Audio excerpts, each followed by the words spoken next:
Well, good morning. Just this little gadget. Don't know if that's straight. Some of you with OCD might see me on a bit of a. I'll lean this way. Oh no, hang on, wait. I'll lean that way. So it looks straight. I want to be straight. Ian Drury and the Blockheads. If you haven't heard that song, it's a good song. So anyway, episode number 6 in the Experiences series. This one probably I should have done as 5, and the Mercedes one I should have done as 6, but I just had it in mind to do that Mercedes one that day. Hey, butterfly. And so this one is the story of my enlightenment, the experience of enlightenment, and I know I've talked about it before. I know I've done a video about it before. I'd have to dig back through probably about 400 videos on my channel now to try and figure which one it is. So it's probably easier just to do a fresh one and put it in this series, which my media manager, Tyna, is very kindly organising into folders or files or something for me. So this one goes back to the house in northern New South Wales, Lot 8, Bald Mountain Road, where I had the magnetic feet on the ground experience, and where I had a lot of stuff going on. I had a lot of energy going on once I moved there, and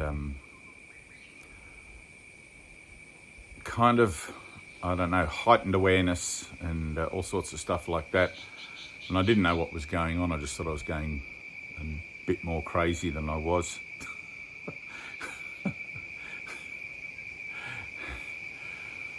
I'd made some serious attempt at the time of this experience, I'd made some serious attempt to give up alcohol, which I had. I don't think I'd had any alcohol for about 3 months, and to give up the weed, smoking weed, and both of those things which I was using, of course, to try and stave off the bombardment of mental, that cacophony that goes on all day and all night, that talking voice in your head that tells you to kill people, and tells you, look at that fat bastard, and tells you, look at that person who's wearing red clothes on Thursday, and just some weird shit, and it just doesn't stop.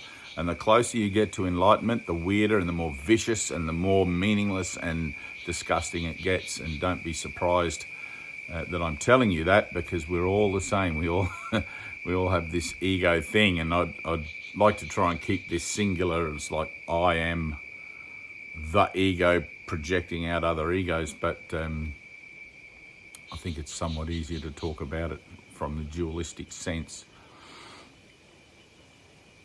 since you're going to have to go through your own transformation anyway. So I was living in that house, working part-time. I hadn't yet discovered the Miracle Centre at Byron Bay or anything. I didn't even know it existed. I'd never heard of A Course in Miracles.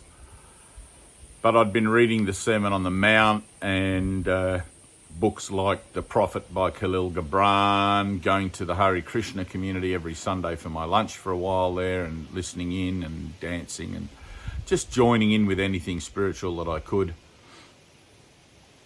But eventually it just came to a head, and all of the heightened awareness in the world and all of the sense that I had that I was somehow being guided and directed, and that there was a higher power, and it was active in my life, but I couldn't work out how to manipulate it or control it or put it into play or what. I don't know. I don't even really know how to talk about how I was back then, but as a mind, I was in a mess. I was definitely suicidal. I went in and out of patches of being extremely depressed and not wanting to be here. And then one night I fell to my knees. I had my dog and I think the dog slept outside from memory, but it might have been after the death of my dog. I think that might have been the tipping point. But anyway, what I remember was going to my toolbox and getting a box cutter knife, a yellow Stanley knife with the blade that you push the thing and it comes out. And not sure why I got that now, looking back, not sure. But anyway, I had it.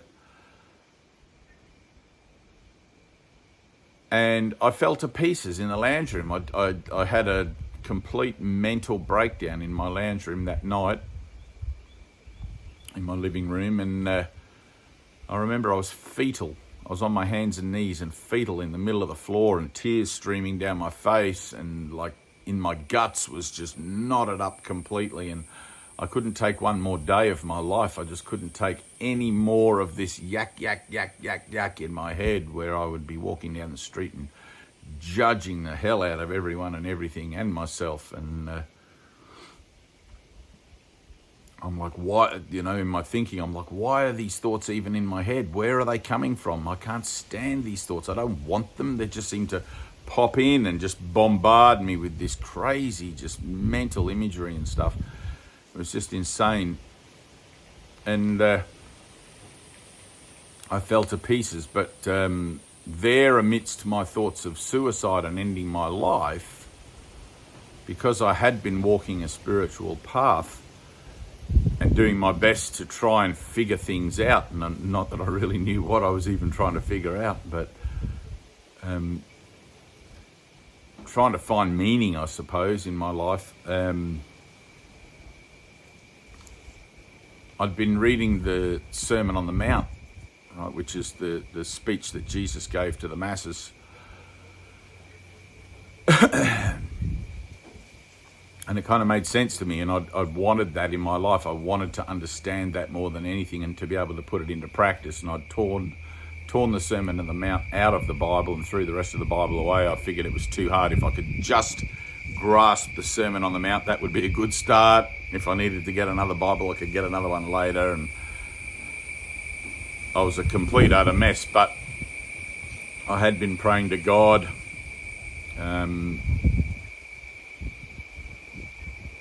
I had an experience in that house of the Archangel Michael.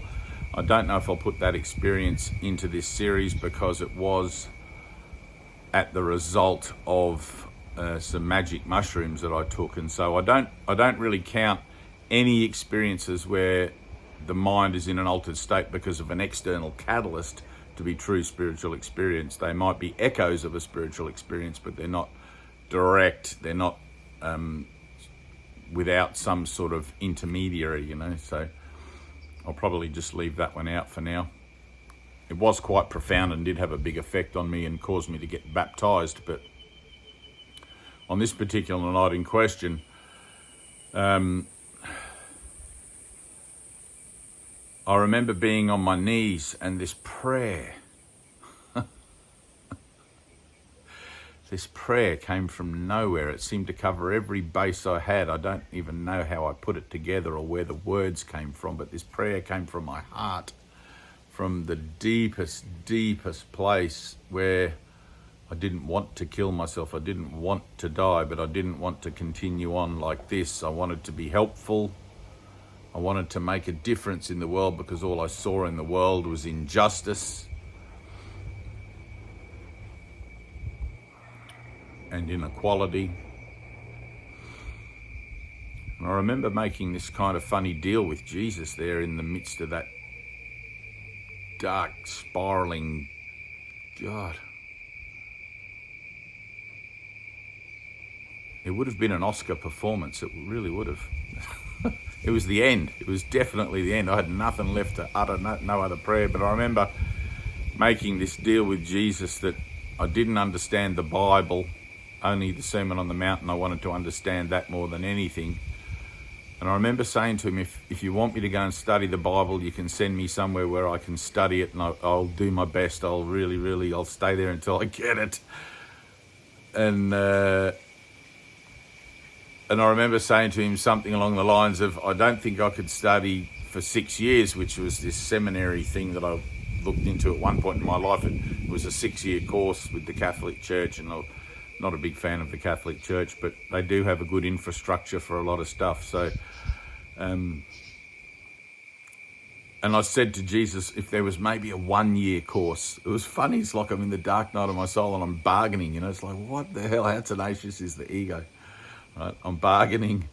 But anyway, it came out, like it just came out. And I wanted to be helpful. That was part of the prayer. It's like it was funny, like I was thinking of others in that dark, horrible place.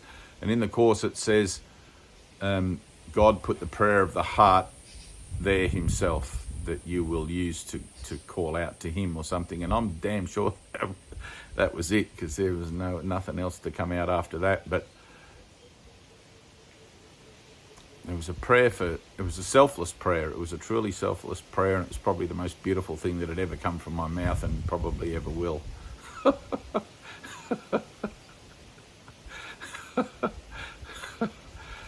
don't know how I feel about being able to say that, but it's there's no guilt about it for sure. It's just like totally joyous, really. There's something true in me. It's not of me, but it's in me, something true. Anyway, I don't know what happened after that. It feels like that whole dark night episode in that living room lasted no more than an hour, or maybe, I don't know, I really don't know. But I woke up the next day in my bed at the far end of the house. It wasn't a big house, but at the far end of the house. I don't have any recall of putting myself to bed. And as soon as my eyes awoke, as soon as my eyes opened, I heard God's voice speak to me from the window pane in my bedroom, from the clouds and the mountains outside, from the floor, from the cupboards, from the ceiling. Everywhere my gaze went, this voice spoke to me from there. It was like omnipotent voice, like totally and very powerful, very masculine, I guess. Not that I would attribute any kind of sexual quality to it, I suppose, but a very strong, manly voice, like, and it said, go to Byron Bay, like, go to Byron Bay, like Gandalf from Lord of the Rings. Run, you fools. It was just like that. And if you've ever seen a Cecil B. DeMille movie where God speaks to Moses, same thing. Moses, come up the mountain and I'll give you the 10 commandments. But it was that sort of voice. It was a voice that I definitely could not disregard. I could not fob it off. I could not pretend I'm just hearing things. It's just my crazy internal chatter. It wasn't internal. It was everywhere. All-ternal, eternal. I immediately got dressed, got in my car and drove around the other side of the mountain to the community where I used to live, the commune. And I said to my friends Bernie and Kiri, I had a 3-seater car, it was a utility with a tray back thing, and I said, look, this might sound crazy, but I've heard this voice, we've got to go to Byron Bay, and I'd really like you to come with me, I have to go. And they were kind of spiritual people, like they didn't poo-poo on what I thought or anything, but they had different things to me, but they were very close friends. And the three of us drove to Byron Bay and had a great day, but nothing happened, nothing spiritual. And then the next day, I heard the voice again as soon as I awoke. Go to Byron Bay. Very powerful voice, powerful. And again, I went and picked up Bernie and Kerry thinking we must have missed something, and I'm not real smart. Went to Byron Bay, had a great day, nothing happened. On the third day, I heard the voice again, go to Byron Bay. And I thought, I'm just going to go by myself. And as I was driving into Byron Bay, along the main road in, coming from the north, I heard the voice again. But this time it was a more localised voice. It sounded like there was somebody in the back of my truck shouting at me through the window or talking to me through the window. And it said, turn left here. And I kind of recognised that voice. It was like, that's Jesus's voice. I've heard that voice before up on Mount Warning. And so I turned left here down a road to Belongil, which is a suburb of Byron Bay. I'd never been down that road before, or I had no ever reason, because I usually go directly on into the main heart of town, to the beaches and the lighthouse and cafes and nice places there. Not that I went there very often in those days, but I drove down that road anyway. I drove down that road, and my car, which was a good car, it was a Toyota, it had never given me any problem before. It started to sputter as if I was running out of petrol, and I wasn't. I had plenty of petrol, and it was like pop, pop, pop, pop, pop, pop, pop, like that. So I pulled off to the side of the road thinking, what's wrong with my car? And I stopped, and I looked up, and directly in front of me was this big sign said Byron Bay Miracle Centre, or Miracle Centre Byron Bay, something like that, this big sign. And I kind of like smiled inwardly to myself, and I thought, this is obviously where I'm meant to be. And I got out of my car and walked back around it to the front door of the building. It was probably about 8:30 in the morning, and there was a woman, Susanna Double, sitting on a little stone wall having a coffee or tea or something that early in the morning. And I went up to her and I said, look, this might sound weird, but I've heard this voice and it's directed me to come here. I'm pretty sure this is where I'm meant to be, And she said, that's not weird at all for this place. She said, just go inside and listen. So I walked in, and directly in front of me was a kitchen, looked like a kitchen under construction. And to the right, just empty concrete and whatever, and a bit of a dining room stuff there. And looks like there was construction works going on. And to the left was a big meditation room. And I'd been... in my earlier years of searching, I'd been to many mosques and temples and synagogues and stuff like that, and looked and found these big, big rooms where people gather for prayer and meditation. And I recognised it immediately, and there was all signs on the wall, mind and forgiveness and devotion and dedicate, all these sorts of things, these kind of stations of spiritual discipline. And at the far end of the room would have been easily... 20 or 30 metre span with a big peaked, like a pyramid sort of roofy kind of thing.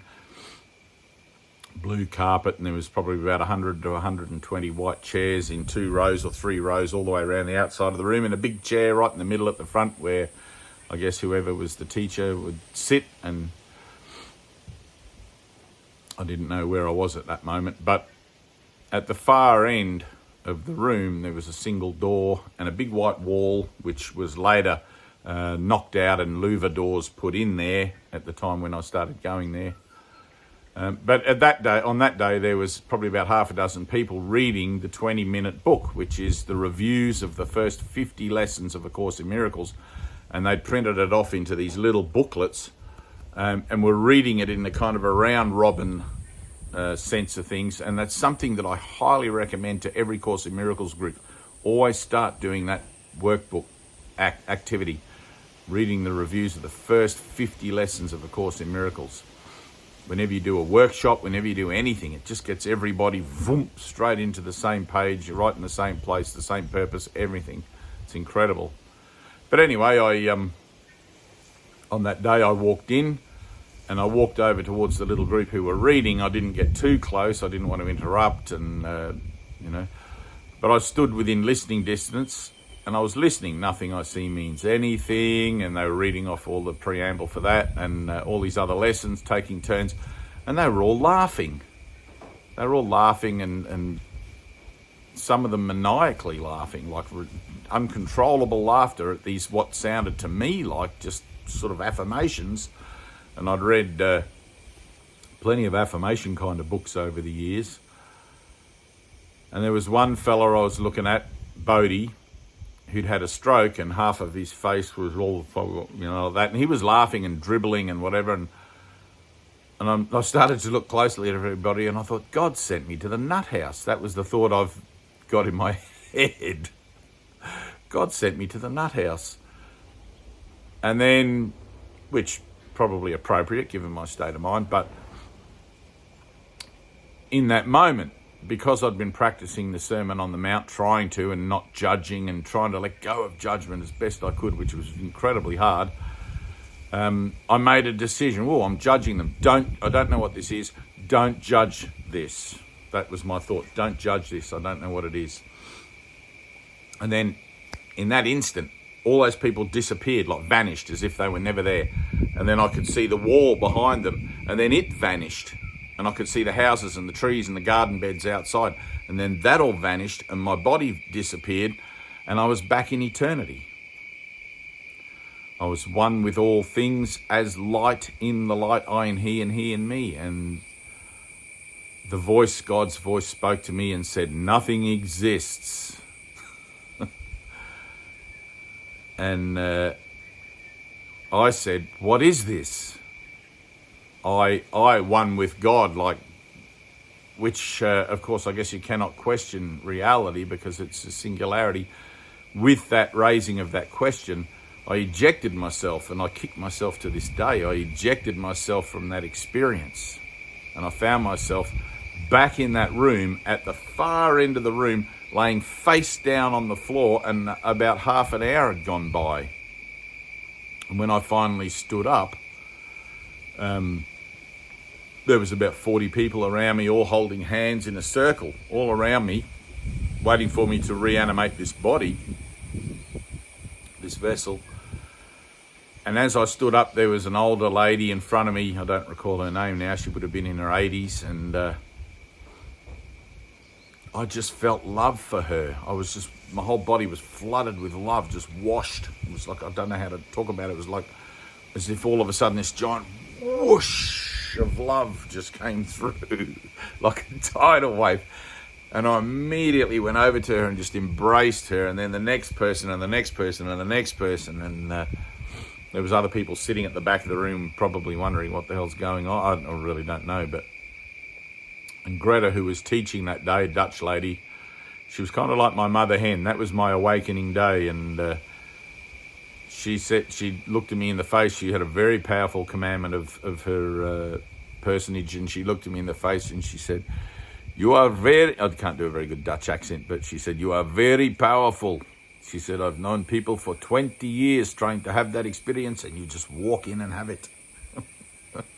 And of course, I didn't know what the hell she was talking about. All I knew was that I'd just remembered God or seen God or been in the Godhead. I don't even know how to talk about it. You can't really, but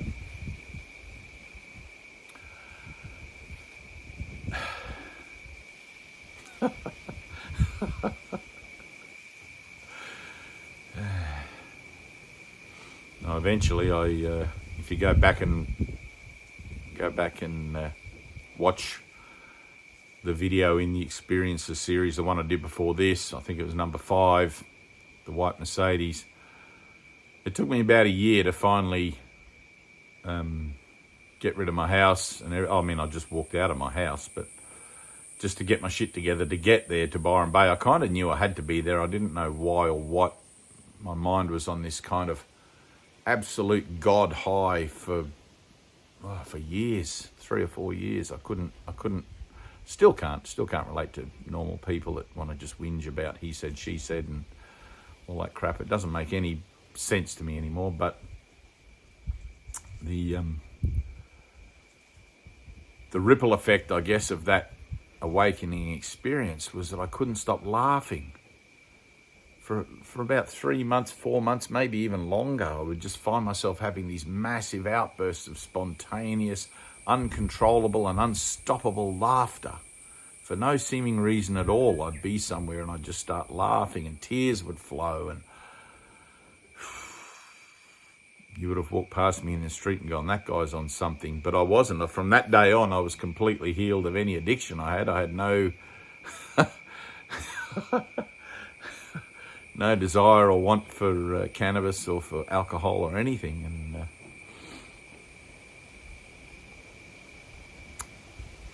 yeah, it was beautiful.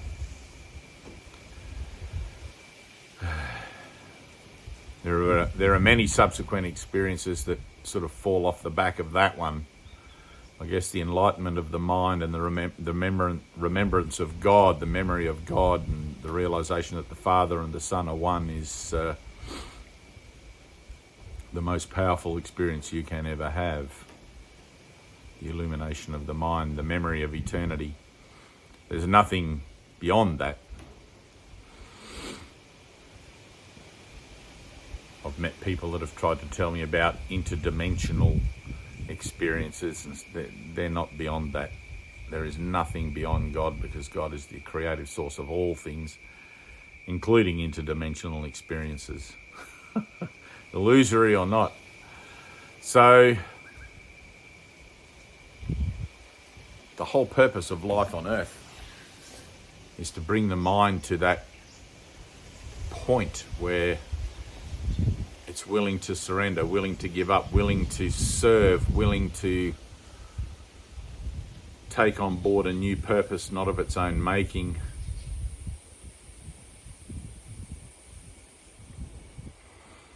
Without that being a sacrifice, without that being any kind of burden.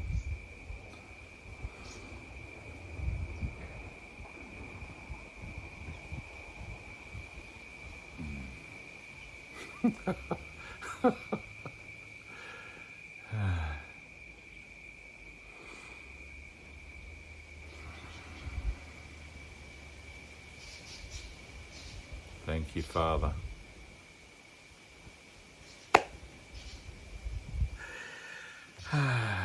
Good.